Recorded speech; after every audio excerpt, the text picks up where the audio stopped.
Tantor Audio, a division of Recorded Books, presents The Ghosts of Phoenix No. 7 by M.L. Bullock.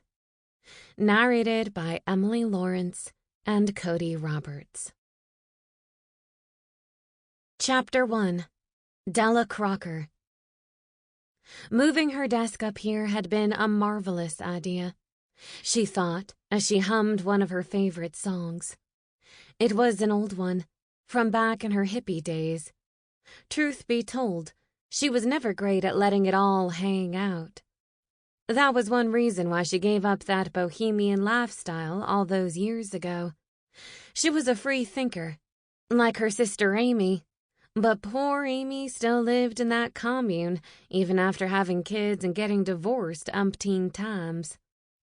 Della didn't approve of Amy's lifestyle choice, but she was a peacemaker at heart and had given up long ago on getting her sister to do anything she said. But why on earth would a 65-year-old woman want to live in a commune? Della shook her head at the thought as she arranged her supplies. She could barely stand to live amongst so many people when she had been a young person, but to be that age and still live in a commune? No. She was glad she'd left that lifestyle behind. Della had enjoyed her time here at the Phoenix fire station. Her life had meant something. She'd done good work here. Poor Amy. She had missed out on so much by staying hidden away from the world. Too much togetherness wasn't good for the soul, and the ranch, as the residents called it, was always a mess. Della Crocker was nothing if not orderly. She was also committed to whatever cause she pledged herself to. For the past 30 years, that cause had been making sure that the fire station had the financial support it needed from the community it served. This year's fire station fundraiser would be the absolute best, and not only because there was a significant celebrity lined up for the dinner, nor would it be the best because they had a popular band headlining the event, or even offered wonderful food. It would be the best because she said it was the best, and everyone always agreed with Della. Even though she would miss it, Della thought sadly, she knew she'd made the right decision. She still had a few dreams that she wanted to pursue in her golden years, like taking that trip to Norway and writing that mystery novel. Yes, retiring made perfect sense. But it would have been nice to have had some help today, she thought sourly. Dragging this folding table up 2 flights of steps had been a pain in the derriere. Nobody from the second-floor offices wanted to come up here. The third floor had always had a reputation, but Della wasn't one to put any stock in the idea or notion that ghosts dwelled on this floor or in any part of the fire station. To be honest, sometimes she did get the odd feeling that someone was watching her, and there had been those dark shadows that she saw out of the corner of her eye, but she'd never seen an apparition. Nothing ghostly at all, not in the traditional sense. Yes, indeed, she thought, as she placed the pens on the table. Those silly rumors had been circulating since before she came here, but she had never heard any chains rattling or seen any ghostly apparitions roaming the halls late at night. Once in a while, she did get overcome with feelings of nostalgia, but that was to be expected when one worked in a historical building. So much life had passed here. Yes, she had had her share of sentimental moments whenever she remembered the families of the fire chiefs that had called this place home. Years ago, long before Della arrived, those families lived on the upper floors. But nothing scary in the slightest had manifested. It was a little musky up here, and perhaps not as cool as she had hoped, but here she could concentrate on stuffing, sealing, and addressing the invitations. There were close to 1,000 of them that Mr. B expected to go out in a timely fashion. It was a large project, but Della liked working by herself, away from the constantly ringing phones and chiming bells.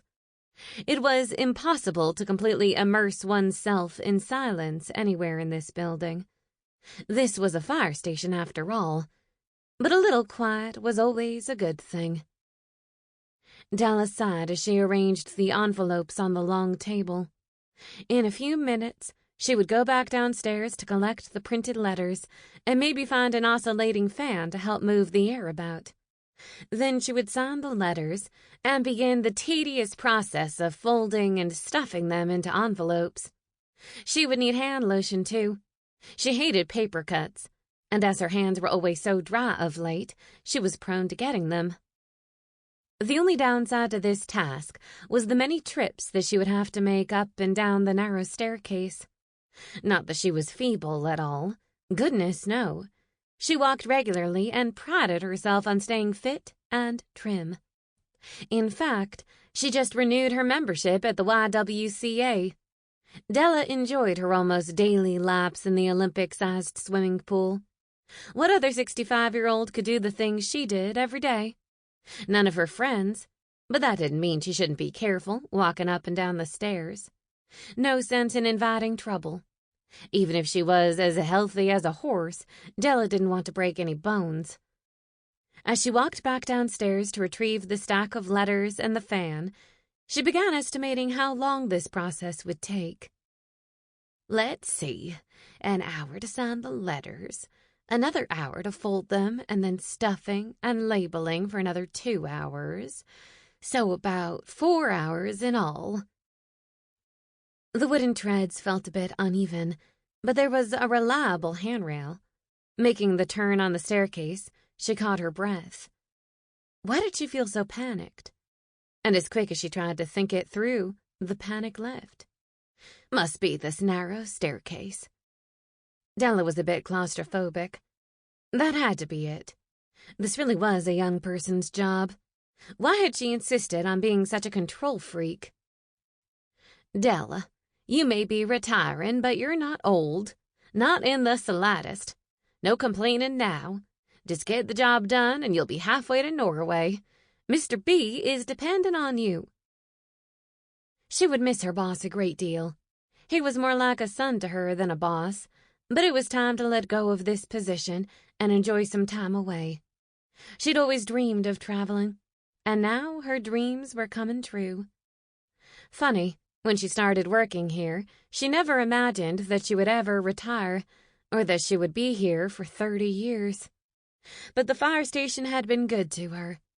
She loved the brave men and women, and their families had been hers by extension. She had witnessed so many changes, some good and some bad. As a committed public servant, she felt she must do her best work, even up to the last day. She must leave the fire station in good shape, even though she in no way approved of her replacement. Della hummed that old song again as she tucked the letters under her arm. She searched the storage closet for an oscillating fan, but there weren't any available. None at all. She was sure she'd seen one in here last week. A broom slid down the wall, and she shrugged. She must have bumped the thing. Well, shoot. No time to worry about the fan. She'd just have to sweat it out. Picking up the broom, she propped it back up next to the mops and closed the door. She'd barely gotten back to her new workspace and deposited the box of letters on her desk when she heard footsteps coming up the stairs. Flat and heavy footsteps, like the kind Mr. B would make if he were headed up here to visit her. She couldn't think that he would be, because he had several meetings downtown today, but it was always a possibility. With a smile on her face, she walked into the hallway to greet him, but there was no one there. Must be an echo. She laughed and walked back to her office to begin the process of signing Mr. B's name to all of the letters. To her surprise, there was a fan in the corner of the room. What in the world? That was the same black fan she'd been looking for earlier. Are you losing your mind, Ella? What in the world? How did this get here? She probably brought that fan in earlier and just forgot that she did it. Or maybe one of the boys had been looking out for her and brought up. No, that couldn't be right. They were nice young men, but nobody knew she was working up here, except Mr. B. Well, what did it matter? She wanted a fan, she had a fan. After carefully positioning the fan on her, and not the papers, she got started on her task. As she always did, she practiced writing his name a few times on a blank sheet of paper before scribbling Carter Burke on all of them. She could use the stamp he'd purchased for such occasions, but it all seemed so impersonal. She'd only gotten about 10 signed before she heard the footsteps again. This time she didn't get up from her chair, but called out to him expectantly. "Hello? Mr. B? Is that you?" The footsteps continued, this time not just up the steps, but toward her office. She turned to try and catch a glimpse of her boss when she saw a shadow breeze past the doorway. It had moved so quickly that it startled her. Cold chills crept up her back, and she put the ink pen down, completely forgetting that the pen was a bit leaky, and immediately regretted the move as an ink dot stained one of the pages she was working on. Shoot, I'll have to replace that and find a new pen. What was that? She paused quietly and waited for the shadow to return, but there was no further sounds of anyone walking around on the 3rd floor. As far as she knew, she was up here by her lonesome. Was it possible that what she heard were merely echoes from the 2nd floor? The floor below housed many administration offices, and phones were always ringing, and... Boom! Della nearly jumped out of her skin at the sound. It sounded as if someone had set off a bomb. But how was that possible? The noise came from the storage area across the hall, just past the old museum room. Nobody went in there anymore. Then she heard the footsteps on the roof. How in the world? Who was up there? The fire watch access had been sealed for decades, as the fire station now depended on its electronic sensors rather than the old-fashioned watchtower to spot fires around the city.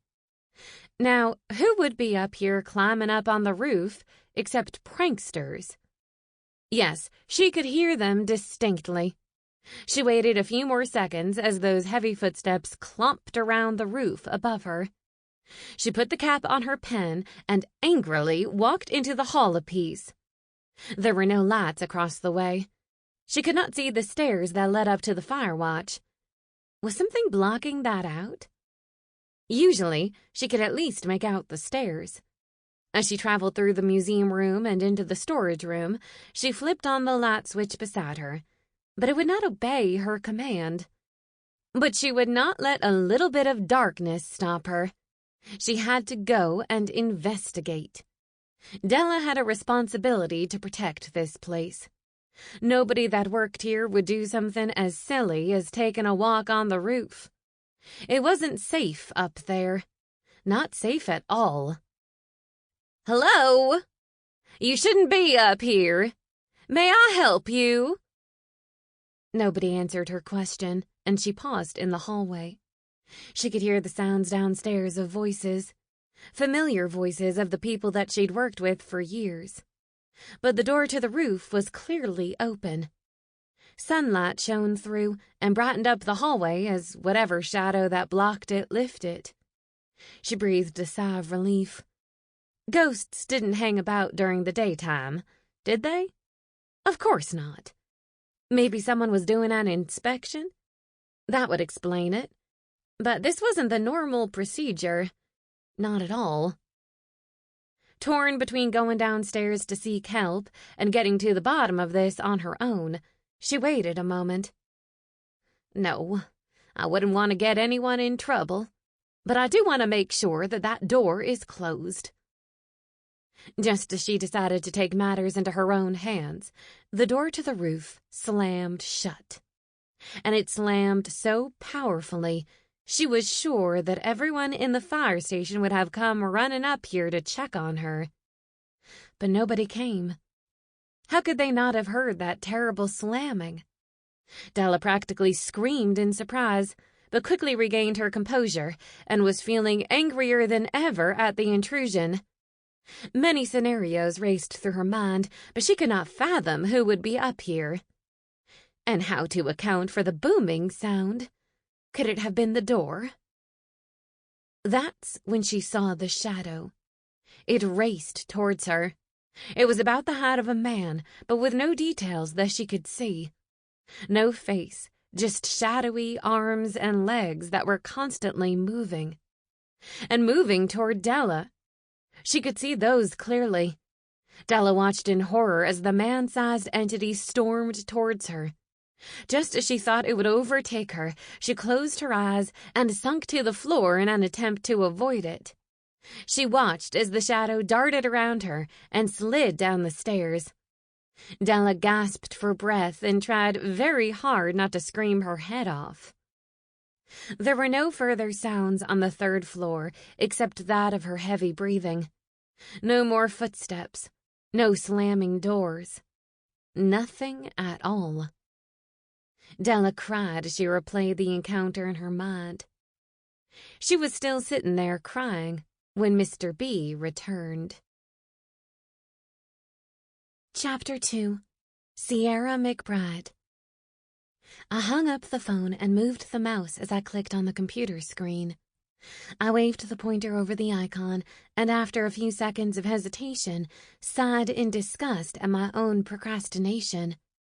Like I'd done dozens of times before, I created a new folder and gave it a name. Phoenix Fire Station. That makes it official. We're taking this case. We have to do this. I quickly opened a document and tapped in my notes from the phone call. I often did these preliminary case notes for Midas, so that was no problem. But taking this case was completely my choice. Midas was MIA. Yep, I had plenty of experience taking notes and asking questions during take-in calls, but this was definitely different. I'd practically held an in-depth interview with the client on the phone, something Midas would never do over the phone. After consulting my notes so I wouldn't forget anything, I sent a copy of the file to Midas's email address just to cover my ass. Not that I expected he would answer me, but a part of me hoped that he would do just that. The loss of Jocelyn had hit him hard. He felt responsible for her death, but that was his modus operandi. Midas liked shouldering the responsibility for everything that went wrong, but nobody forced us to go to the Leaf Academy. I was there. I saw the whole thing. The maelstrom of the Leaf Academy had been a powerful entity, one that we had all underestimated, including Jocelyn. Not that she could be blamed either. That would be completely inappropriate. Nobody could have predicted that the maelstrom would kill one of us. Tragically, Midas Demopoulos, the leader of Gulf Coast Paranormal, had never properly dealt with his feelings about his young cousin's death all those years ago. I believed that made him vulnerable to the maelstrom's influence. His unresolved grief and survivor's guilt had slapped a big old bullseye on him, and Midas had briefly fallen under the spell of the ghost. He, whatever it truly was, had targeted Midas from the beginning, and Jocelyn gave her life to save him. I'd seen a lot of things during my time as a paranormal investigator, but nothing like that. Nothing like the thing the spirit people called Ollie, the maelstrom of the Leaf Academy. We were never going back there. Never. We have to move forward. There were still people that needed our help. People that had to have answers, and who else would provide those answers except us? I shivered as my mind summoned up the memory of Jocelyn's long scream and the awful silence that accompanied her fall from that roof. It had been the most nightmarish scenario possible. The Leaf Academy made the Amityville house look like Disney World. We should never have taken that job. But we had, and it was over. But we have to move forward. I'd counseled Midas weeks ago. We need to get back in the game. That had been the wrong thing to say. Game wasn't the appropriate word, and I hadn't meant to sound unfeeling. But that didn't quite change the fact that I needed to get back out there, because if I didn't, I would never conquer the fear that rose up inside me and threatened to swallow me every hour of every day. Being an investigator was everything to me. That's who I was, and who Joshua was, even though he had a real job, as his mother called it. You are a poor counselor, Sierra McBride. You should have just kept your mouth shut. But when have I ever been able to do that? Nope. Open mouth, insert foot. I wasn't one to hide my feelings. Not well, anyway. Midas hadn't been in the office in over a month, and the mail and emails were stacking up. Not to mention the requests for help, although those were certainly fewer in number recently. I guess that couldn't be helped.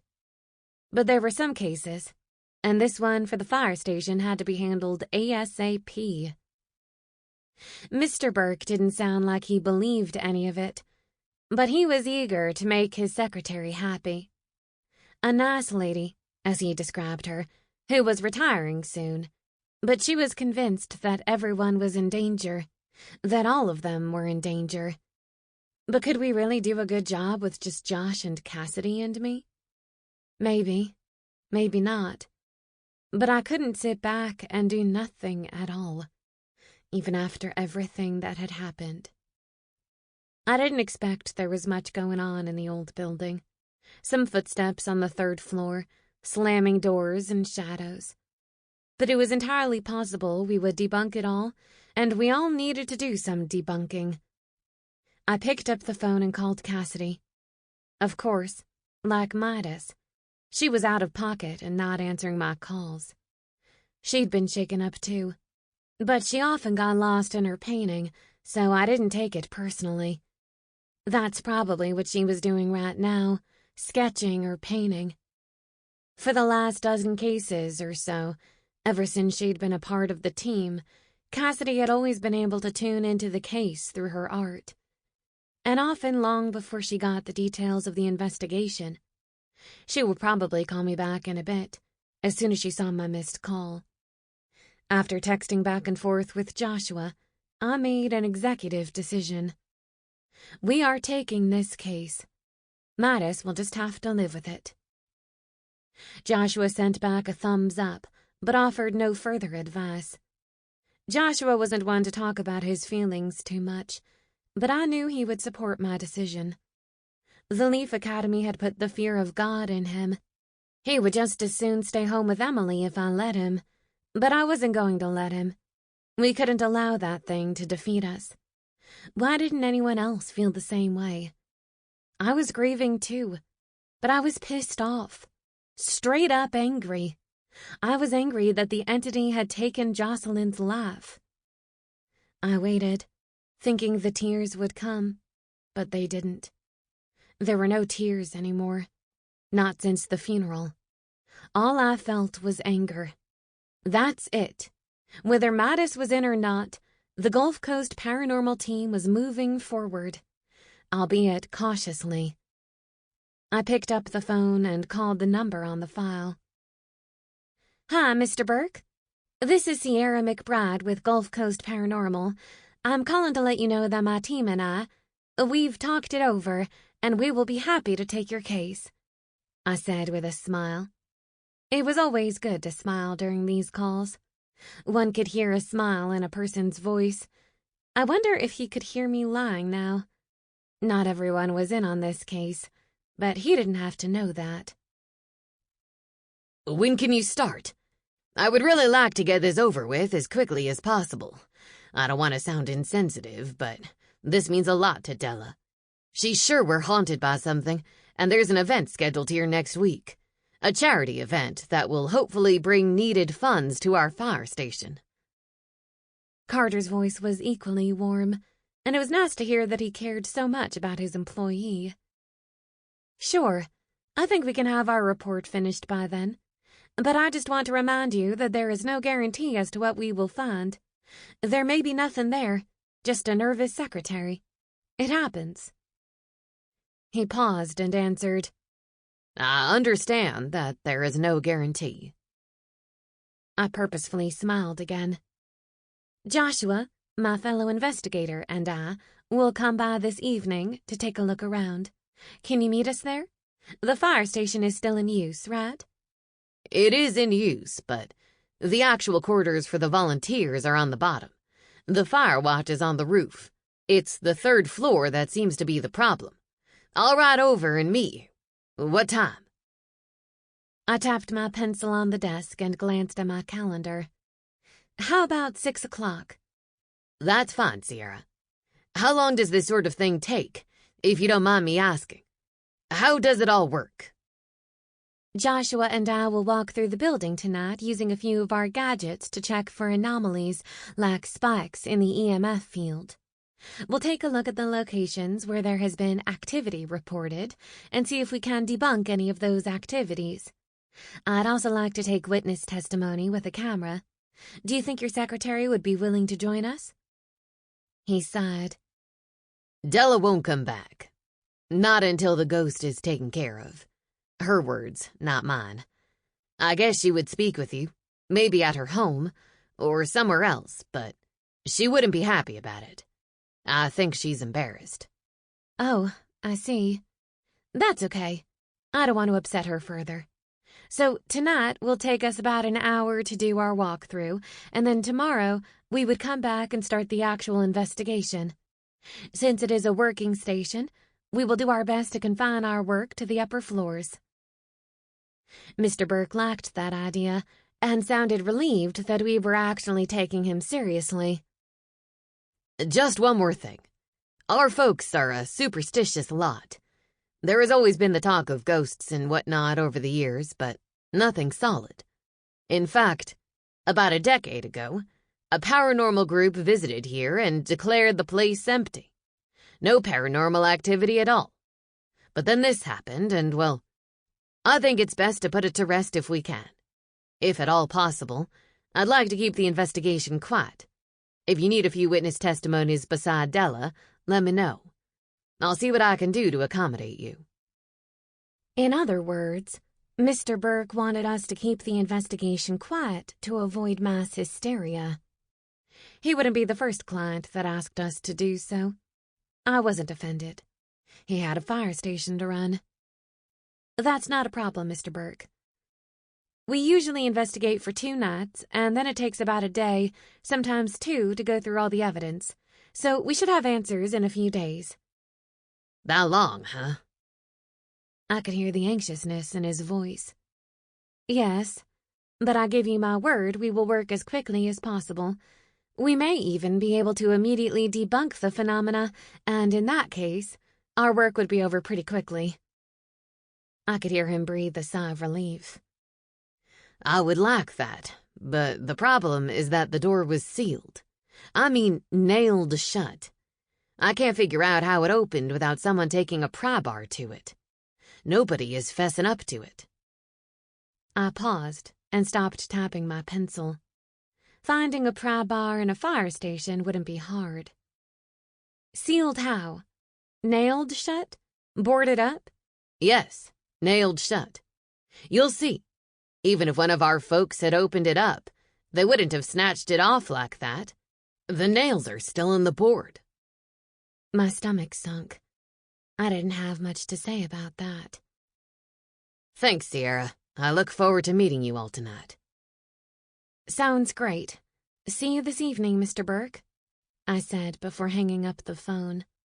I'd barely gotten the receiver back on the hook when my phone rang. Maybe it was Midas? There was no caller ID on this phone, so I picked it up hopefully. "Gulf Coast Paranormal, this is Sierra speaking. May I help you?" "Hey, Sierra, it's me," a familiar voice purred back at me. "Is Madison?" "Oh, great. Just what we need." "No, Sarah. He's not in the office right now, and he hasn't been in since he got back from California. I can't say why I gave her so much information, but I did. Sample complete. Ready to continue?